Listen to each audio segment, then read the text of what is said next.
They are often called the ghosts of Europe, a people without a country, living in every corner of the continent, yet often treated as outsiders in their own homes.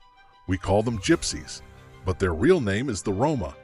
For 1,000 years, they've survived slavery, hunts, and state-sponsored erasure. But where did they actually come from? And why has the world spent 10 centuries trying to destroy them? For a long time, Europeans thought the Roma came from Egypt, which is where the word gypsy actually comes from. But linguistics and DNA have finally solved the mystery. Around 1,000 years ago, a group of people left northern India. They moved through Persia and Armenia, arriving in the Byzantine Empire during the 11th century. In the courts of Constantinople, they were first noticed as Athinganoi, a Greek word meaning untouchables. By the 1300s, they had reached the Balkans, and by the 1400s, they were entering Western Europe. They arrived as skilled metal workers, master horse traders, and world-class musicians. But the moment they arrived, the clock started ticking on their persecution. Let's dive into the darkest part of this history. While we talk about American slavery all the time, few know that Roma slavery in Romania lasted for 5 centuries, from the 1300s all the way until 1856.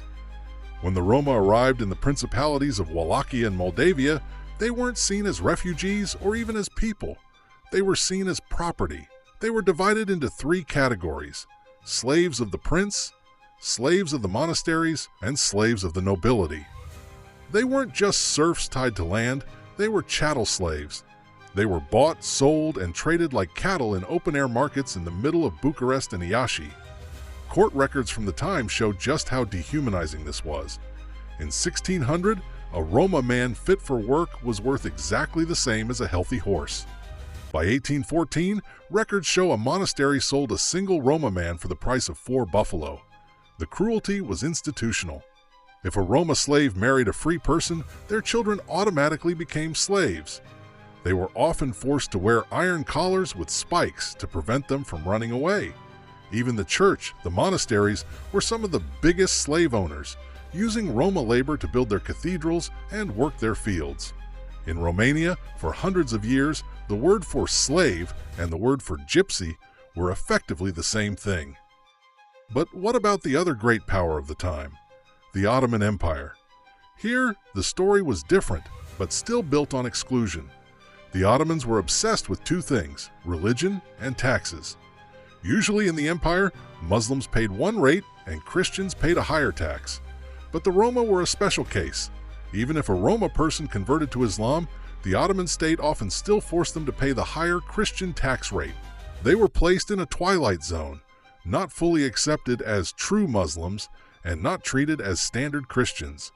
They were registered in their own separate administrative units, called the Gypsy Sanjak, just so the tax collectors could keep track of them.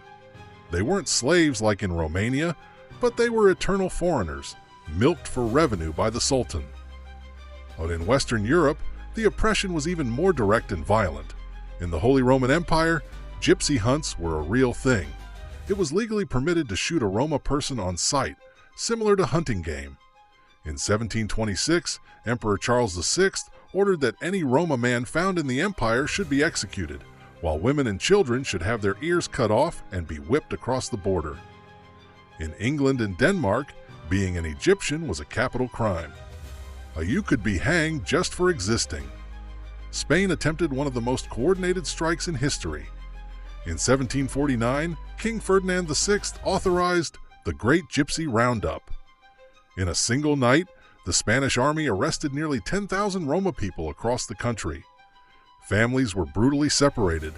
The men were sent to forced labor in naval shipyards and mines, while the women and children were locked in factories.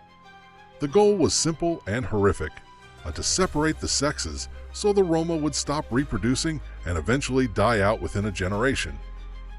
In the Austro-Hungarian Empire, Empress Maria Theresa took a different route: forced civilization. She made it illegal to use the word gypsy, renaming them new peasants. She banned the Romani language, forbade them from wearing their traditional clothes, and, most cruelly, ordered that Roma children over the age of 5 be taken away from their parents to be raised by Christian farmers. It was a cultural kidnapping designed to kill the Roma spirit from the inside out. Even in the Russian Empire, Catherine the Great tried to force them into the Pale of Settlement, limiting their movement and forcing them to register as peasants to ensure they could be taxed and controlled. In Scandinavia, laws were passed that allowed for the legal kidnapping of Roma children well into the 20th century, all under the guise of social welfare. All of this historical hatred boiled over in the 20th century. When the Nazis came to power, they didn't have to invent Romani hatred. They just modernized it. They used the centuries of existing police records and Gypsy files to find them. Historians estimate that between 250,000 and 500,000 Roma and Sinti were murdered in the Holocaust. That was up to half of their entire population in Europe at the time. They were rounded up from across the continent, from the streets of Paris to the villages of Poland, and sent to the gas chambers simply because they were labeled racially inferior. In the camps, they were marked with black triangles, and even after the war, many survivors were denied reparations because the German government claimed they were imprisoned as criminals, not for their race. So why did this happen? Because for 1,000 years, the Roma were the ultimate outsiders.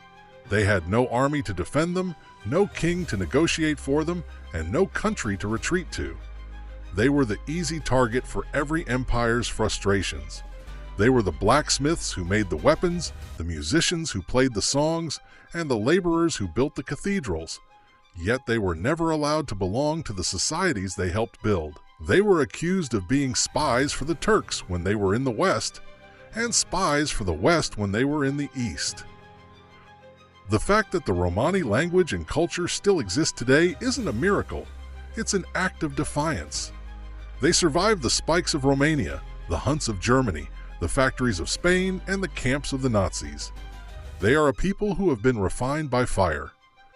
If you want to see more deep dives into the histories that your textbook skipped, make sure to subscribe. What part of this history surprised you the most? Let us know in the comments.